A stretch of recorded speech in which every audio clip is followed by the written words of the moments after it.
Hey guys, I'm Sam, and right now we're going to be having our Press Start discussion lounge. Joining us today is John. Hello. Kyle. Heyo. And Naj. What's up?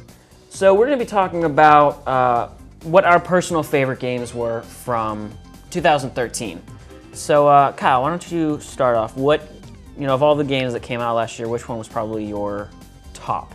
Well, I spent a good chunk of time thinking about it because I've been playing a lot of Blizzard games, a lot of StarCraft 2, and a lot of Hearthstone, which are fantastic games, but I'm actually going to choose the Stanley Parable as my favorite game for 2013. It's just, wow. It's interactive narrative and it's perfection. I mean, it's funny, it's witty, it's very meta and about narratives and about games without, I don't know, it's just incredible, and it's definitely my top pick. I've never heard of that personally.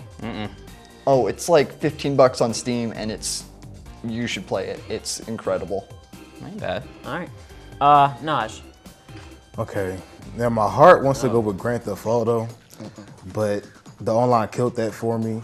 So, everybody, when it launched, everybody went to Twitter and just went on a rant about how terrible it was because you couldn't do anything. So, by default, I would have to go with Tomb Raider. Just the reboot of Tomb Raider. I grew up with Tomb Raider, and the reboot, graphically amazing, story was great, and I don't know. The only downfall that Tomb Raider had was, just the multiplayer. But other than that, I mean, I'm kind of surprised that it didn't get considered for Game of the Year. How long is the story mode of that? I'll put about a good 24 hours into the campaign. I mean, side missions, main story included, but like a good 24 hours. So it's not that long. It's not Skyrim long, obviously, but I mean, it's a pretty lengthy game. Well, it looked incredible. Yeah, and actually I don't know if you guys just heard about it, but the Definitive Edition? Definitive Edition just came out on Next Gen and looks beautiful. Yeah. I haven't played that, but I'm interested. They even in it. redid the Lara Croft for that one. Yeah, like she looks completely different. Like, Yeah. I mean, whatever they do, I don't know what type of machine they put these things through when they convert them to Next Gen, but it looks completely different. So.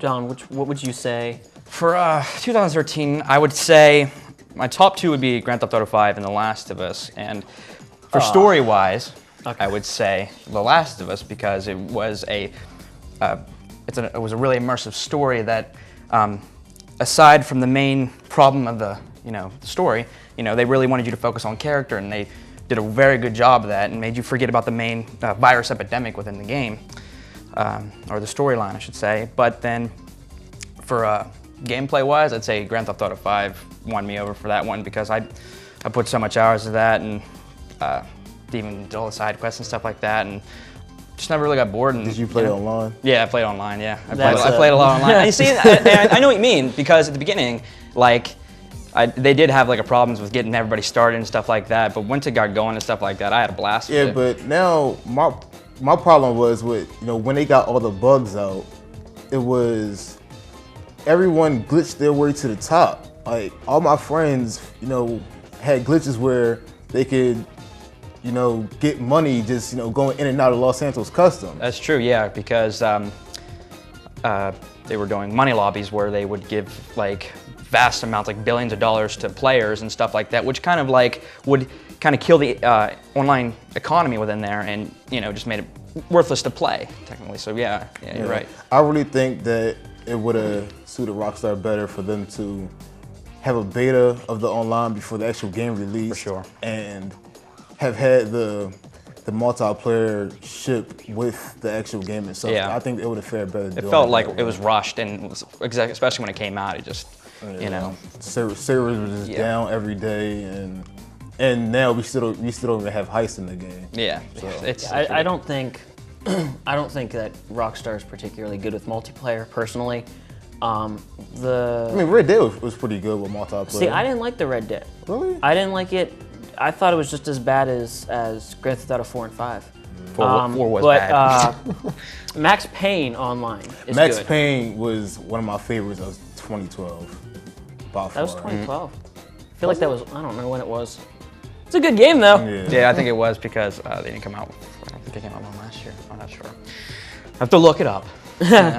Personally, I think if I had to choose, it would definitely be BioShock Infinite. With the exception of the parts, I mean, Elizabeth is the most helpful NPC in any video game I think I've ever played. But I think there's a certain level of obnoxiousness. I don't know if that's a word. Because you literally, like, you'll be sitting there and you'll be picking up the silver eagles and everything, and then she's like, "Booger, catch!" and she throws you a coin that she happened to find, or, you know, an RPG or something really random. But I think, like, the story itself is just absolutely amazing to me.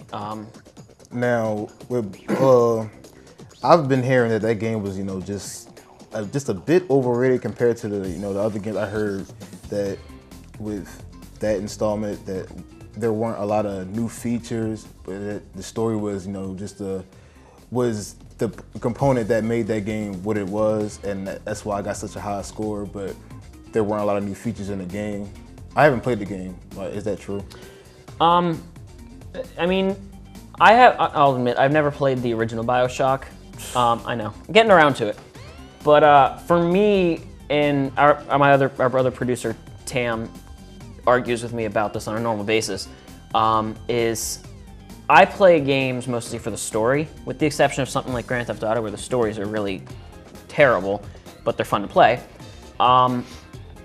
I played BioShock for the story, and the gameplay was good, personally. I think they turned what would be expected in a third-person game into a first-person game, but ultimately I think they did it fantastically, personally, and the story was absolutely incredible.